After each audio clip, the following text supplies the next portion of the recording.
Mga kaulo, tuwang-tuwa pa si Crisis dyan mga kaulo, di ba? Pinagtatawanan nila, si J-Skills. Pinagtatawanan nila, the sense na meron din silang pinagtatawa ng iba. Na parang gano'n ha, yung lumalabas sa video.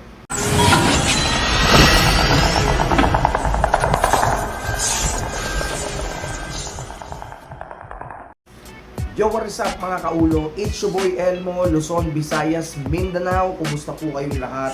Sa lahat po ng Pilipino sa sulok ng mundo at sa iba't iba pang mga bansa, yung mga OFW nating mga nakasuporta. It's your boy Elmo, magandang gabi po, magandang umaga, magandang tanghali, magandang hapon po sa inyong lahat. Muli tayong nagbabalik para sa pinakabagong balitang hip-hop. And syempre, bago ang lahat, maraming salamat po sa sponsor ng ating damit, no?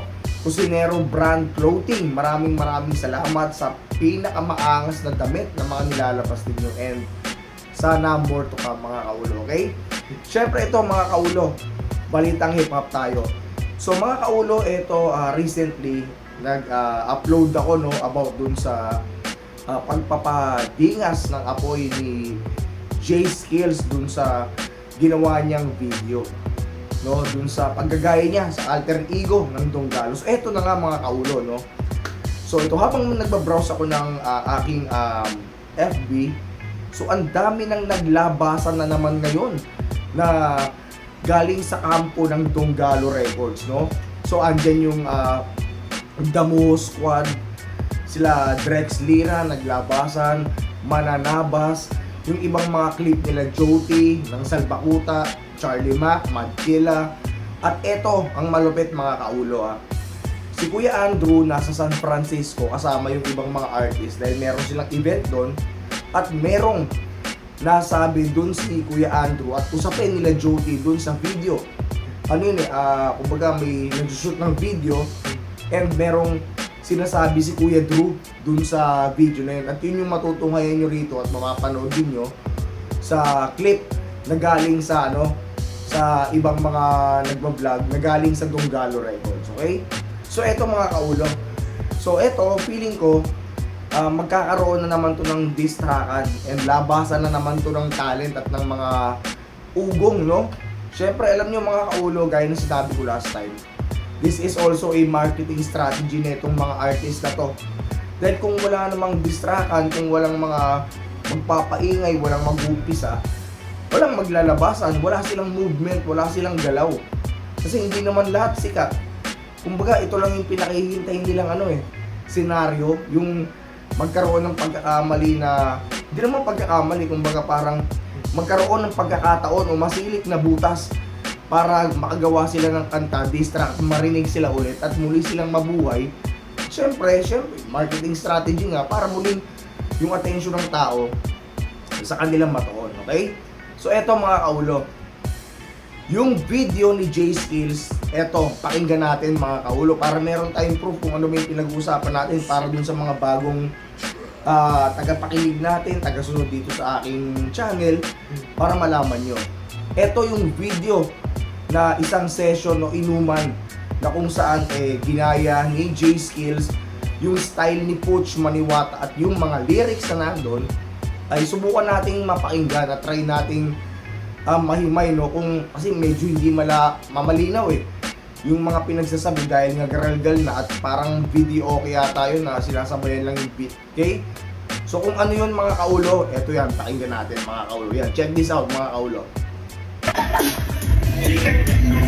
Ang laki ng uto at ang baho ng bumbong Indo dahil may mga salit pagkiligan sa gulang na ko sa SMG pagkili mo bago mali Moose lalo tong si kabayo ina mo tutukan ng humayo tawagan na tayo Ay mga kaulo, tuwang-tuwa pa si Crisis dyan mga kaulo, di ba? Pinagtatawanan nila si J-Skills. Pinagtatawanan nila the sense na mayroon din silang pinagtatawa ng iba. Na parang gano'n yung lumalabas sa video.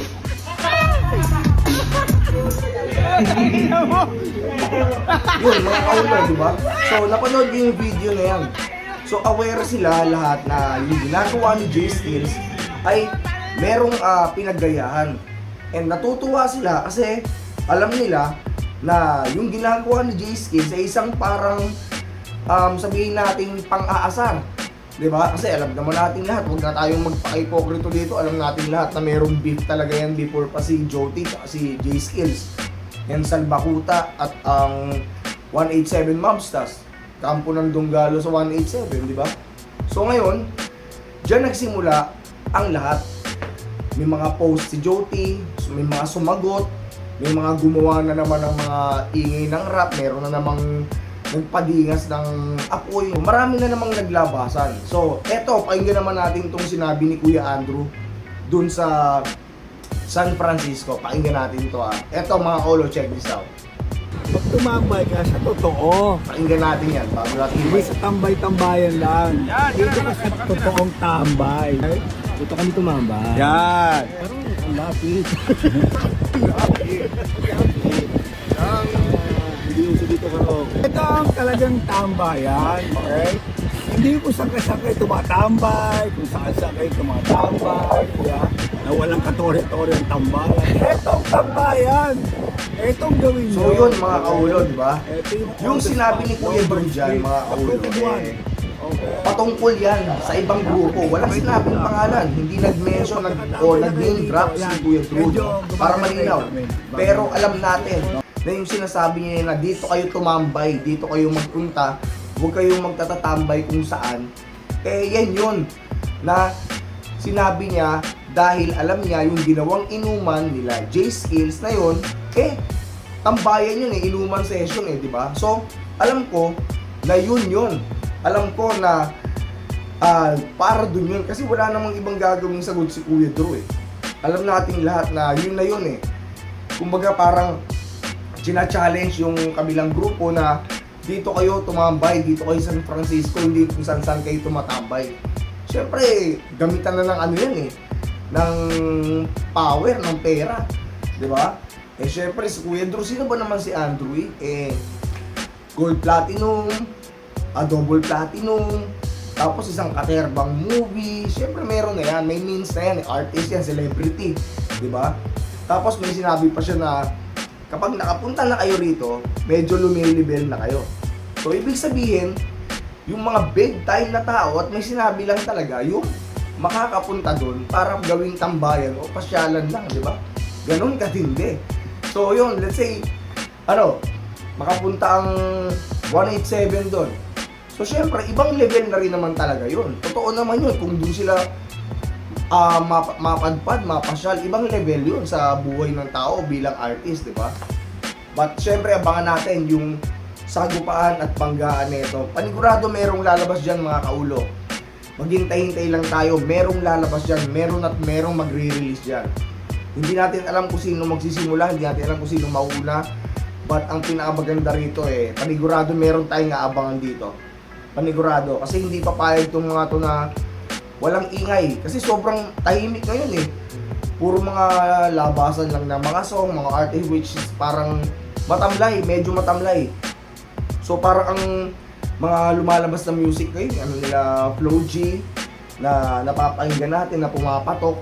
Pero syempre iba yung iba yung gigil nung Tagalog rap na merong story tapos may sinasabi against dun sa ibang tao sa kalaban na kampo. Tapos magsasagutan, iba yun Gaya nung nangyari nung era nung distrakan ng pandemic. Pandemic yun mga kaulo, sobrang daming distract nun. Pero marami tayong naging kaibigan doon. Marami tayong naging basher, marami tayong mga nakasagutan, marami tayong mga pinaliwanagan. Pero syempre, at the end of the day, mga kaibigan pa rin natin yan. Syempre tayo naman naghahayag lang ng story na alam natin at yung sarili nating opinion, okay? So yun lang mga kaulo. That's all for today, for this video. Abangan natin and lahat po ng mga mangyayari sa hip-hop kaganapan, updatean ko po kayo, okay? So yun mga kaulo, maraming salamat sa inyo. Again, it's your boy Elmo na nagpapasalamat sa lahat ng inyong suporta. Huwag niyo pong kalimutang mag-share, subscribe, follow my FB page, Elmo Calvo TV as well. Marami po kayong makikita ron at matututunan, matutuwa kayo, malalaman, and magkita-kita tayo sa susunod na video, okay? Again po, it's your boy Elmo na lagi pong nagsasabing walang buhok, pero merong laman. Peace out and bless up. Bra!